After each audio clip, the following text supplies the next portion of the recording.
mesdames et messieurs, bienvenue dans l'édition hebdomadaire de Al-Mouatin. Voici les titres. Belgique, Maingain à propos de Yann Yambon. Pour un certain nombre OMR, c'est la nausée. France, dans la presse étrangère, Hollande face à un mur d'incompréhension. L'état d'urgence devrait être prolongé durant 2 mois. Asie, le Japon, Kyushu, un séisme ébranle les réacteurs de la génération post-Fukushima. USA, une victoire facile pour Trump et Clinton à New York. Proche-Orient, le Yémen, les rebelles vont se joindre à la discussion des pourparlers de paix. Afrique, l'Algérie, des armements saisis.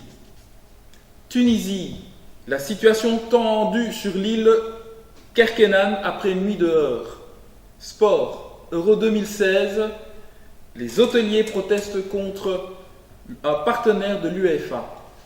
Économie, Mitsubishi Motors avoue des manipulations de tests d'émissions sur au moins 625 000 véhicules. Belgique, Maingain à propos de Yann Yambon. Pour un certain nombre OMR, c'est la nausée. Les affirmations du ministre de l'Intérieur, selon lesquelles une partie significative des musulmans ont dansé après les attentats du 22 mars, ressortent de méthodes d'extrême droite et sont irresponsables, estime le président de Défi, Olivier Maingain. Il déclare que la généralisation de la mise en cause d'une population, c'est typique des méthodes d'extrême droite.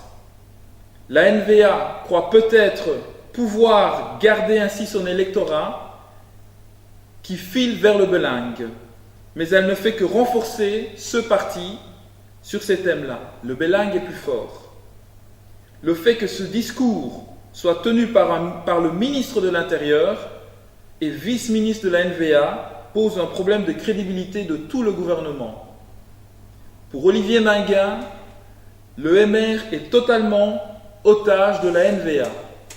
Il déclare que pour un certain nombre de membres du MR, c'est la nausée et il souhaite un sursaut de dignité du côté CDNV et VLD, les partenaires flamands de la NVA.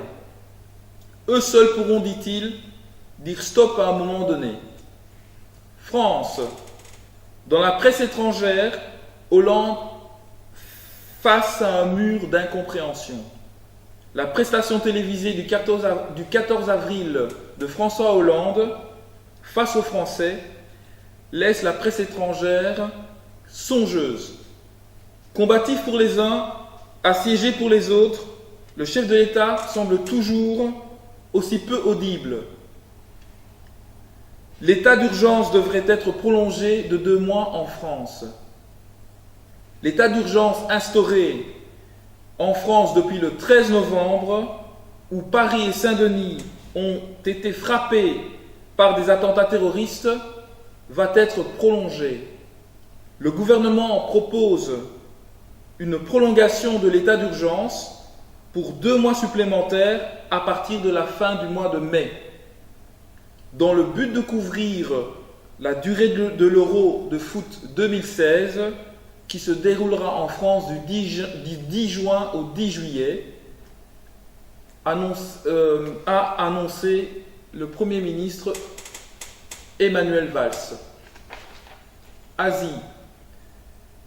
Un séisme ébranle les réacteurs de la génération post-Fukushima.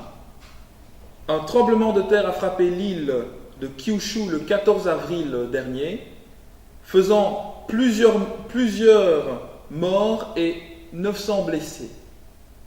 La presse japonaise a les yeux rivés sur l'île de Kyushu, où se trouvent les 2 seuls réacteurs nucléaires du pays remis en service depuis le tremblement de Fukushima. USA. La victoire facile pour Trump et Clinton à New York. Les primaires de New York a permis à Hillary Clinton et Donald Trump de prendre une belle avance dans la course de l'investiture de leurs partis respectifs. Donald Trump a repris le contrôle de la course présidentielle côté républicain et Hillary Clinton semble avoir porté un coup sévère à Bernie Sanders. Proche-Orient, le Yémen, les rebelles vont se joindre aux pourparlers de paix. Les rebelles et leurs alliés au Yémen vont se joindre aux pourparlers de paix prévus avec le gouvernement sous l'égide de l'ONU au Koweït, qui devaient débuter lundi, mais qu'ils avaient boudé jusqu'ici. Afrique, l'Algérie saisit des armements. Les forces de l'ordre algériennes ont saisi ces derniers temps d'importantes quantités d'armements du jamais vu dans l'histoire du pays, destinés aux terroristes wahhabites takfiristes d'Al-Qaïda et de Daesh. Jamais autant d'armes de gros calibre n'ont été saisies en Algérie depuis février jusqu'à ce jour.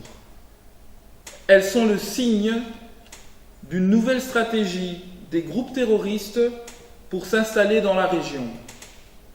Tunisie. La situation tendue sur l'île de Kerkenan après une nuit de heurts. La situation était tendue vendredi sur l'île de Kerkenan après une nuit de heurts entre les habitants et les forces de l'ordre. Sur fond de vives contestations sociales autour des activités d'une société pétrolière, ont constaté des journalistes britanniques. Jeudi soir, des affrontements ont éclaté devant le port de Sidi Youssef et sur la route menant à la localité de Melita, entre des policiers et des dizaines de résidents s'opposant à l'entrée sur l'île de camions de l'entreprise Petrofac. Sport. Euro 2016. Les hôteliers protestent contre un partenariat de l'UEFA. Les hôteliers de la principale organisation patronale du secteur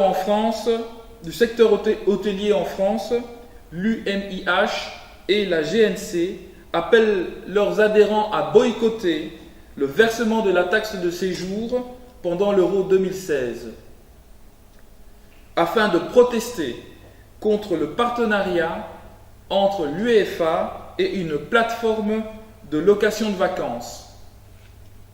Le boycott de ce versement de la taxe de séjour devrait priver d'au moins 7,5 millions d'euros les villes accueillant la compétition.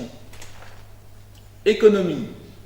Mitsubishi Motors avoue des manipulations de tests d'émissions de CO2 sur au moins 625 000 véhicules. Le constructeur d'automobiles japonais Mitsubishi Motors a avoué mercredi avoir manipulé des tests pour présenter un meilleur rendement énergétique. Une fraude qui concerne au moins 625 000 véhicules de petit gabarit, dont certains construits pour son compatriote Nissan. Cette annonce intervient au moment où l'industrie automobile est soumise à des contrôles accrus, alors que le géant allemand Volkswagen est aux prises avec un scandale de motorisation truquée. Ainsi s'achève votre journal hebdomadaire. Je vous remercie pour votre attention. Je vous donne rendez-vous la semaine prochaine.